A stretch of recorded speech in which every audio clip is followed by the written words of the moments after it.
जितने भी बड़े बड़े स्टार्स थे मैंने सभी के साथ काम किया। शाहरुख के साथ काम किया, सलमान के साथ मैंने काम किया है, अजय देवगन के साथ मैंने काम किया है। तो बड़े बड़े एक्टर्स के साथ मैंने हर तरह का काम किया हुआ है। बोलते थे यार तुम निकल जाओ यहाँ से, तुम्हारे लिए ये जगह नहीं है।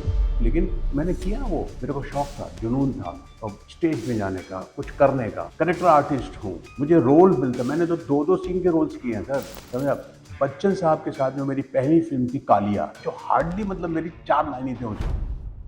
हाय everyone, this is Yogesh Kumar and you are watching Vartalap. Vartalap के इस पॉडकास्ट में आप सभी का स्वागत है। आज के जो हमारे गेस्ट हैं मुस्ताक खान जी, जिनको हमें इंट्रोडक्शन देने की जरूरत है नहीं, जिन्होंने बॉलीवुड की काफी सारी हिट मूवी में इनका योगदान रहा है, जैसे चाहत, वेलकम, वेलकम बैक, विश्वासघात, ऐसी बहुत सारी अनगिनत मूवी है जिनको मैं नाम गिनाने आ जाऊँ बहुत टाइम लगेगा। चलिए ज्यादा समय नहीं गवाऊंगा, डायरेक्ट सर से मिलाता हूँ मैं आपको। सबसे पहले आपका स्वागत है हमारे चैनल में, वार्तालाप चैनल पे। तो सर, आप हमारे दर्शकों को ये बताइए कि एक छोटे से शहर से आके इतनी बड़ी फिल्म इंडस्ट्री में एक मुकाम हासिल करना, ये सफर आसान रहा या मुश्किल? हमारे दर्शकों को थोड़ा थोड़ा बताइए। सबसे पहले तो मैं योगेश आपके दर्शकों को प्यार भरा नमस्कार करूंगा और तहे दिल से शुक्रिया अदा करूंगा, क्योंकि आज दर्शकों की वजह से मैं यहाँ पर हूँ और आपसे बात कर रहा हूँ। फ्रैंकली स्पीकिंग, दर्शक ही हैं जो आपको पसंद करते हैं और आपको एक आसमान की ऊंचाइयों तक लेके जाते हैं। तो दोस्तों, योगेश जी, सबसे पहले मैं आपको ये बता दूं कि मेरा एक्चुअली ओरिजिन जो है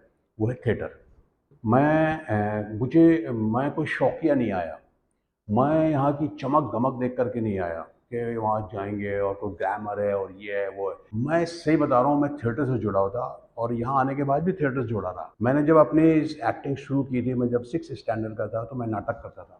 मेरे को शौक था, जुनून था और स्टेज में जाने का, कुछ करने का। मैं खुद नाटक लिखता था, खुद डायरेक्ट करता था, एक्ट भी करता था। तो मुझे बहुत शौक था, फिल्में देखने का बहुत शौक था।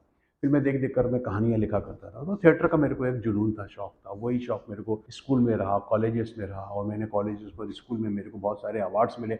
और हर मेरा दोस्त बोलता था, मेरे प्रोफेसर, मेरे लेक्चरर्स बोलते थे यार तुम निकल जाओ यहाँ से, तुम्हारे लिए ये जगह नहीं है। क्योंकि मैं छोटे से बस्ती से आया हुआ मैं। तो मैंने कहा सर कहाँ जाऊँ, तो कहते थे कि आप पुणे जाओ, दिल्ली जाओ, मुंबई जाओ, वहाँ पर आपको जो है स्कोप है इसका। तो इस तरह से मैं अपनी पूरी कोशिश की और मेरे बड़े भाई ने मेरे बहुत सहायता किया मुंबई आने में, और इस तरह मैं मुंबई आया। और मुंबई में भी मैंने एक एकेडमी ज्वाइन की 6 महीने की। वो करने के बाद लेकिन सबसे अच्छा काम जो मेरे एक दोस्त से, जो अब इस दुनिया में नहीं रहे, मिस्टर सुरेश जरकर, उन्होंने कहा तुम थिएटर ज्वाइन करो। एंड मैंने फिर IPTA, Indian People's Theatre Association, जो बहुत बड़ा पूरे हिंदुस्तान में इसकी ब्रांचेस हैं, जिसमें बहुत बड़े बड़े एक्टर्स, बलराज साहनी साहब, संजीव कुमार साहब, ए के हंगल, कैफी आजमी, फारूक शेख, सबाना आजमी, सुधीर पांडे, अंजन श्रीवास्तव, ऐसे ऐसे लोग, रमेश तलवार, एम एस सत्तू जैसे डायरेक्टर, ऐसे लोग थे।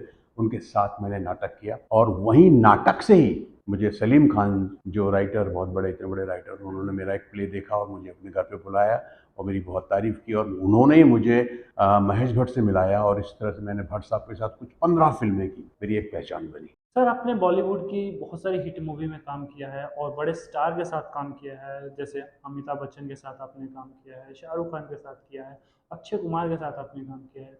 सर, इतनी सारी हिट मूवी दी है आपने और इतने आइकॉनिक कैरेक्टर्स रहे हैं, बट फिर भी कहीं ना कहीं आपको ऐसा नहीं लगा कि आपको लीड रोल नहीं मिला? लीड रोल में तो एक्चुअली क्या होता है, देखो, हीरो, मैं आपको फ्रैंक बताऊं, मुझे कोई दुखी नहीं। क्यों? इसलिए कि मैंने जैसे पहले कहा आपको कि मैं उस तरह से आया ही नहीं था। मैं तो एज एन एक्टर आया था। मैं अभिनेता हूँ, मैं करेक्टर आर्टिस्ट हूँ। मुझे रोल मिलता। मैंने तो दो दो सीन के रोल्स किए हैं सर, समझे आप।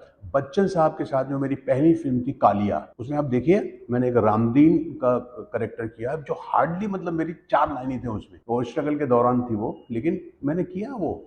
और उसके बाद फिर बच्चन साहब के साथ मैंने मृत्युदाता की, उसके बाद मेजर साहब किया, उसके बाद मैं आज़ाद हूँ किया, समझे। तो ऐसी बहुत सारी मैंने फिल्में की। आमिर खान के साथ मैंने, मेरी बहुत बड़ी हिट फिल्म थी हाँ मेरा ही प्यार, मन, और ये सारी फिल्में थी। और उसके बाद फिर मैंने इसके साथ सनी साहब, सनी जी के, सनी देओल के साथ जो मेरी फिल्में हिट हुई, गदर, गदर टू, ये सब की। अक्षय कुमार के साथ राउडी राठौर, फिर बहुत सारी, welcome, welcome back, iconic characters रहे हैं सर। आइकॉनिक है। तो ये इस तरह की, मतलब हर तरह के जितने भी बड़े बड़े स्टार्स थे मैंने सभी के साथ काम किया। शाहरुख के साथ काम किया, चाहत में, चमत्कार में, आज भी देख सकते हो। उसके साथ मैंने सीरियल भी किया है, सर्कस, उसके साथ मैंने उम्मीद करके एक सीरियल थी वो भी मैंने किया है, सलमान के साथ मैंने काम किया है, समझे। बहुत सारी मैंने सभी, मोस्टली अजय देवगन के साथ मैंने काम किया, 3-4 फिल्में, प्यार तो होना ही था, प्लेटफॉर्म और क्या क्या फिल्में मैंने, सब तो बड़े बड़े एक्टर्स के साथ मैंने हर तरह का काम किया हुआ है। बॉबी देओल के साथ मैंने काम किया हुआ है, कलाकारों के और बड़े बड़े कलाकारों के साथ जो मैंने काम किया है, वो एक मेरे को जो कॉन्फिडेंस दिया वो थिएटर ने दिया है। सर आपकी जो आने वाली अभी मूवी है जिसका नाम है अन्वेषण, इसमें आपका एक अहम किरदार है, उस किरदार के बारे में थोड़ा सा हमें बताइए प्लीज। हाँ, बहुत ज़रूरी है ये बात करना मेरे लिए, क्योंकि अन्वेषण जो फ़िल्म है एक अलग ही तरह की फ़िल्म है और एक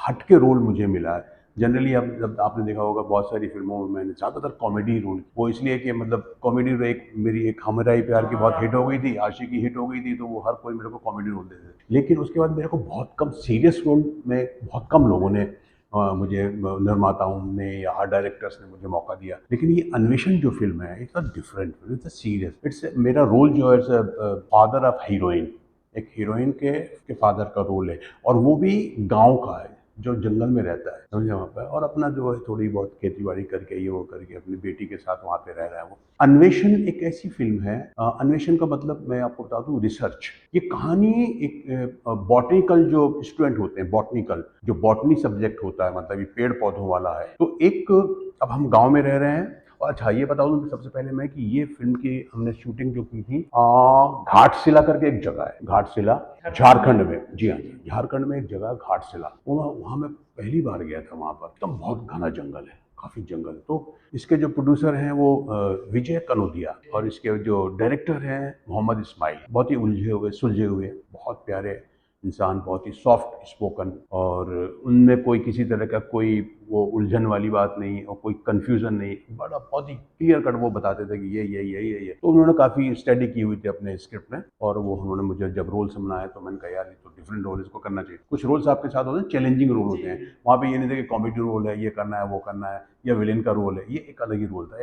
एक बाप का रोल था जो अपनी बेटी के साथ वहाँ रह रहा है, और उसके साथ फिर वो कुछ लड़के कॉलेज के उस गांव में आते हैं, रिसर्च के लिए आते हैं, पौधों के, पेड़, वो लोग बॉटनी के जो छात्र वो लोग जाते हैं ना अपने, उनका कैंप लगता है, और उनको ऐसी जगह भेजा जाता है जंगलों में, पौधों की रिसर्च करते हैं, ये कैसा पौधा है, इसमें क्या है, इसमें क्या है। तो उसका उसका ज्ञान भी मुझे है, क्योंकि मैं गांव का रहने वाला हूँ। तो इस पौधे से क्या फायदा है, ये पौधा कितना जहरीला है, ये है कि नहीं, इससे क्या क्या दवाइयां बनती हैं, उस तरह का मेरा वो है। अब क्या होता है, वो लोग आती, पूरी टीम जो आती है, एक एक करके उनका मर्डर होने लगता है, कहानी है। और वो जो शक की जो सुई है वो मेरे ऊपर आती है कि मैं हूं उन लोगों का हत्यारा, समझे ना। इस बीच फिर कुछ लड़के, जो कुछ एक या दो लड़के जो हैं, मेरी बेटी पर जो है वो नियत खराब करते हैं, कि छेड़छाड़ करते हैं। तो ये आदमी, ये जो करेक्टर डिस्टर्ब हो जाता है, डिस्टर्ब इन द सेंस कि यार ये जो होता है ना, गरीब लोग जो होते हैं, गरीब, वो सीधे साधे लोग होते हैं, अनपढ़ लोग होते हैं, तो उनमें वो सारी चीजें नहीं होती हैं, समझे,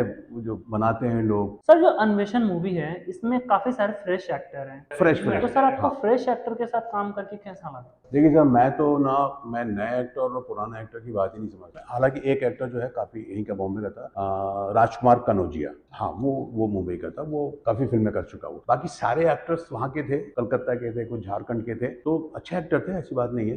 लेकिन सबसे मेरे साथ क्या होता है, जैसे मैंने देखा, जब मैं नया आया हुआ था, तो मैंने देखा, मैंने आमिर के साथ काम किया, मैंने सलमान साहब के साथ काम किया, शाहरुख के साथ काम किया, अजय देवगन, बच्चन साहब के साथ, इन लोगों ने मतलब जो ऐसा हमको सपोर्ट किया, नए के साथ उन्होंने बिल्कुल कभी ये नहीं कहा अरे नए लोग हैं तो आने दो जाने, उन्होंने बहुत सपोर्ट किया, बच्चन साहब तो खास करके, और आमिर भाई और शाहरुख खान, ये लोग मतलब बहुत, मतलब जो है ना, कोऑपरेट करते हैं, बहुत बहुत मदद करते हैं आपको एज एन एक्टर। सर अन्वेषण फिल्म के जो डायरेक्टर है इस्माइल साहब और जो इनके प्रोड्यूसर हैं, सर इनके बारे में थोड़ा कुछ बताएंगे आप।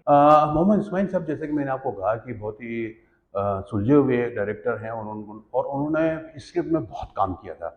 मतलब जब उन्होंने मुझे समझाया अपने रोल के बारे में, तो इतने प्यारे ढंग से, इतने अच्छे ढंग से मुझे समझाया कि, अब होता ना, बहुत से लोग होते हैं जो क्लियर होते हैं अपने माइंड में कि भैया मुझे ये फिल्म बनानी है, मेरा ये है, ये। क्योंकि मैं मानता हूँ उस चीज़ को कि कोई भी डायरेक्टर जो फिल्म बनाता है वो उसके यहाँ से दिमाग में रहता है उसके मुझे फिल्म क्या चाहिए, उसके उसके दिमाग में फिल्म बनी होती है तो उसको मालूम होता है मेरे को ये चाहिए, ये शॉट चाहिए, ये शॉट है, ये शॉट है। किसी को नहीं मालूम होता है। मेरे को मेरा कैरेक्टर मालूम है, दूसरे कलाकार को उसका कैरेक्टर मालूम है ना। फाइट मास्टर को इतना है कि मेरे को ये सीन करना, ऐसी फाइट लेना, गाने वाले को ये करना, लेकिन डायरेक्टर को सबका मालूम होता है कि मुझे ये सीन ऐसा चाहिए, ये ऐसा चाहिए, ऐसी फाइट चाहिए, इसमें ऐसा ये चाहिए, इसमें गाने ऐसे चाहिए, तो उसको पूरा, तो उसके दिमाग में पूरी फिल्म रहती है। तो वो उन्होंने मुझे इस्माइल साहब ने इसको बहुत अच्छी तरह से समझाया और बहुत ही सॉफ्ट स्पोकन थे। और सबसे अच्छी बात मुझे क्या लगी कि वो सुनते थे आर्टिस्ट की बात सुनते थे कि मुझे लगता है सर ऐसा करना चाहिए, तो फिर सोचते थे, फिर हाँ ठीक है ठीक है, फिर कहीं कहीं बोलते थे नहीं सर ऐसा मत कीजिए, इससे ये हो जाएगा वो हो जाएगा। सर डायरेक्टर के दिमाग में सर पहले से ही मूवी बन जाती है। वो बात सही होती है क्या कि हम एज एन एक्टर मुझे लगता है मुझे ये करना चाहिए, लेकिन उनको लगता है नहीं, कहानी के हिसाब से कुछ ये नहीं होना चाहिए, मेरे को इतना आप कर रहे हैं ठीक है, लेकिन इससे ज़्यादा करेंगे तो फिर मेरे को प्रॉब्लम हो जाएगा। वो सारी चीज़ें थी, तो काफ़ी अच्छा लगा उनके साथ काम करके। और दूसरा वो जो प्रोड्यूसर जो थे विजय कनौजिया, वो तो बहुत ही प्यारे हैं। सर अन्वेषण जो मूवी आपकी आ रही है उसके बाद आपके कौन से प्रोजेक्ट आ रहे हैं, मतलब इसके बाद आपके कितने सारे प्रोजेक्ट लाइनअप हैं, इनके बारे में कुछ बताएंगे आप? उसके बाद तो अभी एक मैंने फिल्म की है, कंप्लीट हो गई है वो, भाभी जी घर पर है। हाँ। तो एक्चुअली ये भाभी जी घर पर जिसको मैं बोलता हूँ तो बोलते हैं यार ये सीरियल में काम कर रहा है, वो सीरियल में आप भी हैं क्या? मैंने कहा नहीं, ये सीरियल नहीं है, सीरियल अपनी जगह है, ये इस नाम की फिल्म बनाई है। और इस नाम की फिल्म जो बनी है ये उन्हीं लोगों ने बनाई है जो सीरियल बना रहे हैं भाभी जी घर। और इसमें जो कलाकार हैं वो सभी हैं जो उसमें हैं, लेकिन इन्होंने फिल्म के लिए कुछ कलाकारों को ऐड किया है, जैसे मैं हूँ, रवि किशन हैं, निरहुआ हैं, मुकेश तिवारी हैं, और भी कुछ कलाकार हैं जो इन्होंने अलग से ऐड किया हुआ है, और एक फिल्म बनी हुई है ये, तो वो कंप्लीट है। सर आजकल की जो मूवी बन रही है, जैसे कुछ कंट्रोवर्शियल मूवी बन रही है, सर उस मूवी के बारे में, जो वैसी मूवी बन रही है उसके बारे में आपका कुछ कहना है? या मैं ना सही बता रहा हूँ, मैं बहुत कम काम करने में बिलीव करता हूँ, और वहीं वहीं काम करता हूँ जहाँ मुझे लगता है मेरा करेक्टर जो है ना, मेरे करेक्टर के साथ नाइंसाफ़ी नहीं होनी चाहिए, और ऐसा काम करूँ मैं जिससे कि समाज में जो है ना इसका असर बुरा ना हो। तो मैं जब ऐसा देखता हूँ कि भैया, अब जनरली क्या होता है ना कि बहुत सारे मेकर्स होते हैं, जो डायरेक्टर्स होते हैं, प्रोड्यूसर्स होते हैं, हमारे लिए नए होते हैं, समझे। अब हम जब शुरुआत की थी फिल्म, तो वो काफ़ी प्रोड्यूसर डायरेक्टर्स अभी नहीं हैं इस दुनिया में, और बहुत सारे ऐसे हैं जिन्होंने नहीं किया काम, अपना आराम कर रहे हैं। तो अब ज़्यादातर प्रोड्यूसर डायरेक्टर हमको जो मिलते हैं वो नए मिलते हैं, तो हमारी कभी कभी समझ भी नहीं आता है यार कि कैसा होगा डायरेक्टर, ये प्रोड्यूसर कैसा होगा। हम काम कर लेते हैं लेकिन बाद में हमको लगता है यार ये मैं काम नहीं करना चाहिए था मुझे। ऐसा भी होता है कई फिल्मों में, हमारा हम लोगों का रोल जो होता है वो बाद में पता चलता है, लेकिन क्लियर कट मेरा एक रहना था कि भाई देखो ऐसा मैं इस तरह के कुछ सीन नहीं करूँगा जो दोनों जो जो कि एक फैमिली घर में एक माँ बाप साथ में बच्चों के साथ बैठ के ना देख सकें, उस तरह देखने का। और फिर मेरा वो जो खास करके विलेन टाइप के रोल जो होते हैं ना, जिसमें बहुत सारे सीन्स ऐसे होते हैं कि यार तुमको एक साथ ऐसा करना होगा सब, मैं पहले पूछ लेता हूँ कि भैया एक दूसरा एक्शन का बारे में पूछ लेता हूँ। मैं एक्शन में बहुत कमज़ोर हूँ। मैं अभी मुझे बोलोगे कि यहाँ से वहाँ से पटक जाना, भागना, दौड़ना है, और फिर एक्शन होगा और फिर आप करेंगे, और आपको फिर उसमें भी मैं कहता हूँ कि यार थोड़ा मैं इतना नहीं कर पाऊंगा सर पहले से, तो ये मैं पहले से बोल देता हूँ उनको। तो वो कहते हैं अच्छा चलो ठीक है आपसे नहीं करवाएंगे आप। मैंने कहा मुझे मारना भी है तो वो सामने से कोई गोली मार दे मैं मर जाऊंगा ऐसा। मेरे को बहुत पटक पटक के मार रहा है, यहाँ से फेंका उधर के, उसमें वो भी नहीं कर पाऊंगा मैं। तो ये सारी चीज़ें मैं थोड़ा सोच सर लेता हूँ। आजकल जो नए यंगस्टर आ रहे हैं मुंबई में एक्टिंग करने के लिए, हीरो बनने के लिए, सर उनके लिए आप कुछ एडवाइस देना चाहेंगे? क्योंकि आप सर इतने एक्सपीरियंस हैं, तो जो भी नए कलाकार आ रहे हैं मुंबई में उनके लिए कुछ। मैं तो बस यही कहना चाहूँगा दोस्त के, देखिए आप आइए, कोई मुंबई आने के लिए कोई नहीं रोकेगा, इंडस्ट्री में आने के लिए आपको कोई नहीं रोकेगा, हमको भी नहीं, किसी ने रोका। बट आप अपने आप को तौलिए, यू कैन जज your self what you can do better, और वही करो जो आप कर सकते। फ्रेंकली आप समझ, यू कैन जज योर सेल्फ। मैं सभी से ये कहता हूँ कि आप अपने आप को जज कर सकते हैं, क्योंकि क्या है कि अगर आप में टैलेंट है तो टैलेंट के बाद फिर आप में you have to have patience also, क्योंकि अब आपको मुंबई नगरी आना पड़ेगा, समझे ना। आजकल अभी दिल्ली में भी है, कलकत्ता में भी है, लेकिन मेन जो सेंटर है मुंबई, सभी लोग मुंबई ही आते हैं। तो मुंबई में आपको पेशेंस होना, ये सोच के मत आना भैया कि मैं कल जाऊँगा और परसों वहाँ पर जो है ना वो डायरेक्टर बैठ सामने रेलवे स्टेशन में खड़ा होगा, अरे तुम कहाँ रह गए थे यार, चलो जल्दी चलो कल से शूटिंग है तुम्हारी। ऐसा तो कुछ होता नहीं, सालों लग जाते हैं सर। मैं आया था 10-12 साल तो हमने स्ट्रगल किया है, फिर थिएटर किया, 12 साल मैंने थिएटर किया है, तब यहाँ मुंबई में, इसके पहले मैं वहाँ भी थिएटर करता था। तब जा कर के फिर हमने अपने आप को रगड़ा है, सीखा है, प्रैक्टिस की है, एक्टिंग की है, अच्छे अच्छे डायरेक्टर के साथ इतना पॉलिश किया है, तब उसके बाद जा कर के हमें किसी ने देखा है, परखा है। क्योंकि यहाँ पर आपको कोई क्यों लेगा यार, क्या क्या क्या है, क्या कौन है आप स्टैब्लिश हो जाएं, आप हो जाए कुछ अच्छे से, या फिर आपके पास खूब पैसा हो, है ना, जहाँ पर खुद आप अपनी फिल्म बना लीजिए, फिर खुद बना लीजिए, फिर करोड़ों रुपए आपके पास है तो फिर ठीक है, कोई नहीं बोलेगा आपको बना लगाओ, उसके बाद आप में दम होगा तो लगेगा, ठीक है, आपने अपना पैसा लगाया और उसके बाद फिर फिल्म बनाइए, आप में दम है, आप में अच्छा टैलेंट है, प्रतिभा है, तो डेफिनेटली आपको काम मिलेगा आगे। लेकिन उतना होता नहीं, क्योंकि लाखों में फिल्म तो बनती नहीं, करोड़ों में। तो मेरा ये कहने का मतलब है कि भैया, you are welcome, everybody welcome in film industry, but आप अपने आप को तोड़ लो पहले। हाँ, मुझे एक्टिंग करनी, अगर आप में डिटर्मिनेशन है, आप में टैलेंट है, आप में पेशेंस है, जज्बा है काम करने का, और सबसे बड़ी बात उन लोगों के लिए कह रहा हूँ जिनके माँ बाप मिडिल क्लास के हैं या गरीब परिवार के हैं, उन लोगों के लिए बड़ा मुश्किल हो जाता है, वो उतने पैसे नहीं भेज पाते। मैं भी मिडिल क्लास का हूँ, 1 साल तक मुझे कुछ कुछ पैसे भेजा, उसके बाद मेरे घर वालों ने बोला अभी वापस आ जाओ, तो फिर मैंने अपना कुछ ना कुछ चक्कर चलाया। ये जो सामने इस फिल्म को प्रेजेंट कर रहे हैं, इस फिल्म को जो रिलीज कर रहे हैं, मेरे बहुत अच्छे दोस्त हैं विलियम हंट जी। जी, आपको मालूम है वो? मैं खुद विलियम जी को पर्सनली जानता हूँ सर, बहुत अच्छे इंसान है वो। हाँ, इस एज में भी वो इंसान काम करते हैं सर, उनको देख के हमें काफ़ी कुछ सीखने को मिलता है। हाँ, तो ये हम जब स्ट्रगल किया करते थे, तो हमारे एक दोस्त है सुधीर पांडे, इनके घर में किराए से रहते, तो हम उनसे मिलने जाया करते थे, और इनसे हमेशा मुलाकात होती, समझे? ये मुझे अच्छी तरह जानते हैं, हमने कितना स्ट्रगल किया, थिएटर में किया, इनको भी मैं। तो सर एक बार आप अपने अन्वेषण फिल्म के लिए आप हमारे दर्शकों को बता दीजिए प्लीज़, कब रिलीज हो रही है, कैसे हो रही है, एक बार प्लीज़ इनको कुछ बताइए। तो प्रिय दर्शकों को, ये जो फिल्म है अन्वेषण, जिसका मतलब है द रिसर्च, ये 19 सितंबर को रिलीज होने जा रही है। इसके डायरेक्टर हैं मोहम्मद इस्माइल, प्रोड्यूसर हैं विजय कनौदिया, और उसको प्रेजेंट कर रहे हैं विलियम हंट।